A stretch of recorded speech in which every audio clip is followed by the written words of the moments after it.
Baik, Assalamualaikum warahmatullahi wabarakatuh. Kita lanjutkan ke bagaimana cara membuat tabel distribusi frekuensi. Ya, berikut langkah-langkahnya teman-teman. Langkah yang pertama, kita menentukan dulu data terbesar dan data terkecil. Untuk apa? Ini untuk mencari ringnya nanti ya. Karena ring itu data terbesar dikurang data terkecil. Seperti itu. Yang kedua, nanti kita akan membagi ring ke dalam sejumlah interval kelas. Ya, interval kelas dengan ukuran yang sama.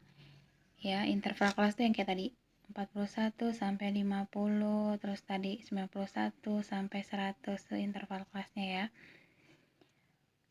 Pada umumnya interval kelas itu antara 5 dan 20 ya. Selanjutnya kita akan melihat lebar interval kelas. Ya, kalau kelas-kelas itu yang ini sampai 91 sampai 100 tadi itu kelasnya atau interval kelasnya. Lebar kelasnya itu antara 41 sampai 50. 41 sampai 50 ini kan 10. Nah, ini lebar kelasnya atau lebar interval kelasnya. Caranya gimana? Itu nilai ring dibagi dengan banyak interval kelas. Ya, jadi nanti ringnya berapa dibagi dengan banyak interval kelas. Selanjutnya, ketika kita udah nentuin tuh ringnya, data terbesar, data terkecil, interval kelas, lebar interval kelas, teman-teman sekarang menentukan bilangan limit bawah kelas dan limit atas kelasnya. Jadi kelas bawah dan kelas atas. Selanjutnya nanti kita menyusun dan baru memasukkan nilai pada masing-masing interval kelas. Biar lebih paham teman-teman, kita lanjut aja ke slide berikutnya ya. Teman-teman, ada data skor IQ siswa ya. Ini ada 20 skor IQ siswa dari 118 sampai 154 IQ siswanya. Yang pertama teman-teman tentukan dulu nilai skor terendah. Skor terendah kebetulan ini berurutan ya. 118 dan untuk tertinggi 154. Nah, ringnya tadi teman-teman bisa cari ya. Dari skor tertinggi dikurang skor terendah. Kita dapat ringnya 36. Simpen ya. Terus kita menentukan jumlah kelas atau interval kelas. Jumlah kelasnya berapa banyak yang tadi? 41 sampai 41 sampai 50, terus 91 sampai 100. Itu kan ada berapa tuh? 41, ada 51 sampai 60 gitu-gitu. Kita menetapkan kelasnya 5 aja karena kan kelasnya datanya sedikit ya. Terus kita nentuin lebar kelasnya atau lebar interval kelasnya. Ya, paling mudah lebar kelasnya deh. Tadi 41 sampai 50 kan ada 10. Nah, caranya gimana menentukannya? Ring dibagi dengan jumlah kelas. Ringnya berapa? 36 dibagi 5 ada 7,2. Ya, ini kan desimal. Kita bisa bulatkan aja ke 8 atau boleh ke 7. Tapi lebih enak nanti ke 8 ya.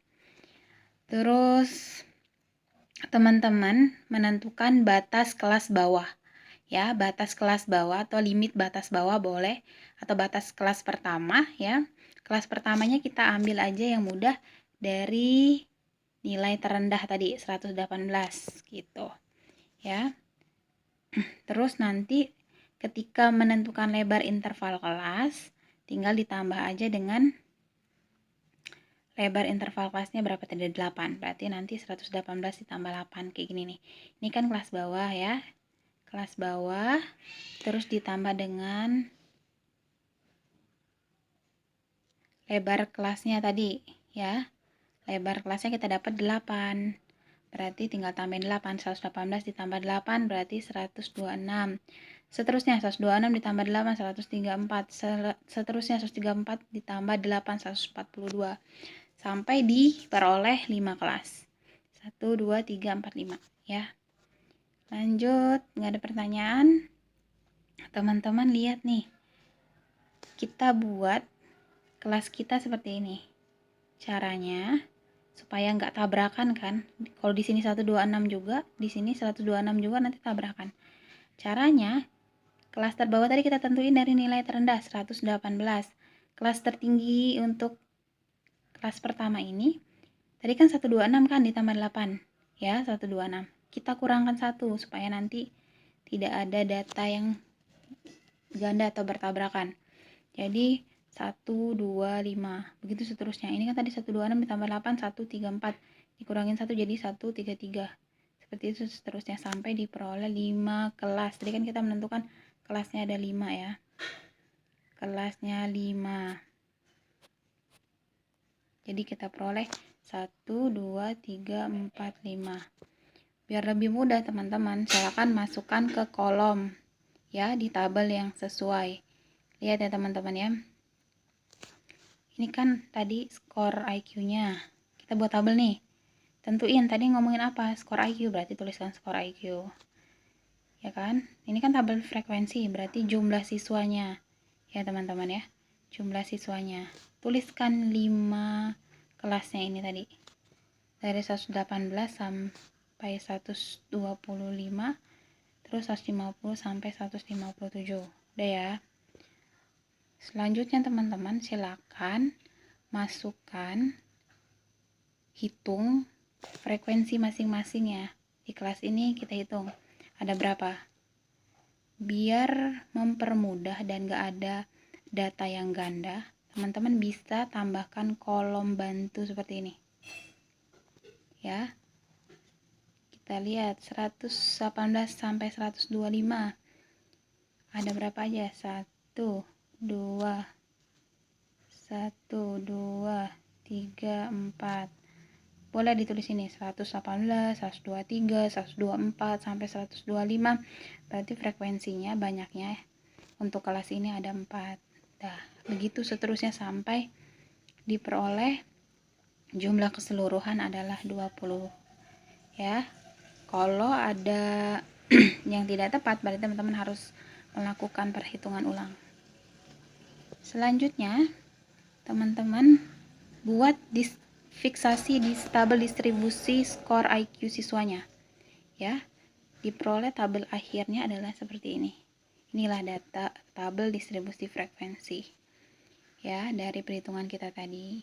Selanjutnya tabel ini ya teman-teman interpretasikan. Teman-teman interpretasikan tuh teman-teman baca lah dari tabel ini. Misalnya, melalui tabel tersebut dapat diketahui bahwa pola penyebaran skor IQ 20 siswa paling banyak pada rentang 126 sampai 133. Sementara paling sedikit skor IQ siswa terletak pada interval 142 sampai 149 dan 150 sampai 157 misalnya seperti itu. Yang berarti skor tersebut adalah skor IQ tertinggi. Teman-teman boleh diinterpretasikan dengan cara yang berbeda asalkan tetap pada data yang ada. Seperti itu ya teman-teman. Ada pertanyaan? Silakan tinggalkan komen. Ya, tinggalkan pertanyaan di kolom komentar ya teman-teman ya. Kalau nggak ada, teman-teman silakan berlatih. Kerjakan 2 soal latihan berikut. Sekian untuk hari ini. Wassalamualaikum warahmatullahi wabarakatuh.